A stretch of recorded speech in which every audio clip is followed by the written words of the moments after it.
خدا کی پناہ کہ انسان ہر وقت ایسی ایسی باتوں کے اندر الجھا نظر آتا ہے، شعر کہتا رہتا ہے، محاورے کہتا رہتا ہے، جس پر کہیں نہ کہیں وہ خدا کی توہین کر جاتا ہے، انبیاء کی توہین کر جاتا ہے۔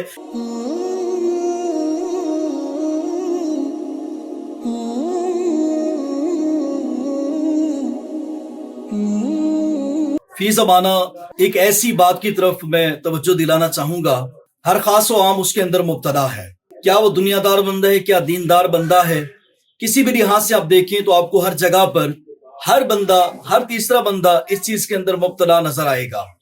ہمارے ہاں فلمیں، گانے، ڈرامے دیکھنے کا رجحان بہت زیادہ ہے۔ اس طریقے سے سوشل میڈیا کے ہر اکاؤنٹ پر آج کل ہر نوجوان اپنے آپ کو نمایاں کرنے کی کوشش میں ہے۔ اسٹیج ڈرامے ہیں، اس کے علاوہ بے شمار شادی بیاہ کے فنکشن ہیں، آپس کی گیدرنگ ہے، گپ شپ کا ماحول ہے، بیٹھک ہے، کہیں پہ چار بندے بیٹھے ہیں تو ان کے منہ سے ایسے ایسے کلمات نکل جاتے ہیں کہ خدا کی پناہ۔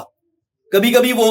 گانوں کی صورت میں یا آپس میں گفتگو کی صورت میں خدا پر اعتراض کرتے ہیں، کبھی کبھی وہ انبیاء پر اعتراض کرتے ہیں، کبھی کبھی اہل بیت کرام پر، صحابہ کرام پر اعتراض کرتے ہیں، کبھی قرآن کا انکار کر دیتے ہیں، کبھی گانوں کے اشعار کے اندر ایسی ایسی باتیں لے آتے ہیں کہ العیاذ باللہ،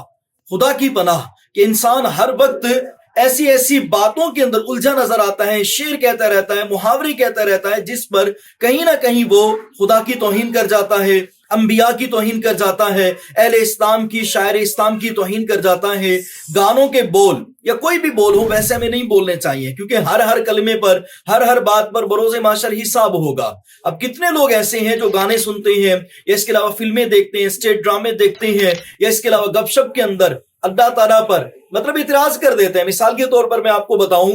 فوتگی ہو جاتی ہے تو ماں یا باپ یا چچا یا بڑا بھائی کہتا ہے کہ ابھی اس کی عمر تھی جانے کی، خدا نے اسے کیوں لیا ہے، خدا کو ایسا نہیں کرنا چاہیے تھا۔ اس طرح کی بے شمار باتیں ایسی ہیں کہ انسان خدا تعالیٰ پر اعتراض کر بیٹھتا ہے یا منہ سے ایسے کلمات نکال دیتا ہے کہ جس کی وجہ سے وہ پل میں مسلمان تھا، پل میں کافر ہو جاتا ہے۔ تو اسی وجہ سے اپنے ایمان کو بچائیں، اپنے ایمان کی حفاظت کریں، منہ سے ایسے الفاظ مت نکالیں کہ جس سے آپ شریعت سے دور ہو جائیں، اسلام سے دور ہو جائیں، اللہ تعالیٰ کی ناراضی کا باعث بن جائیں۔ اللہ حافظ، جزاک اللہ۔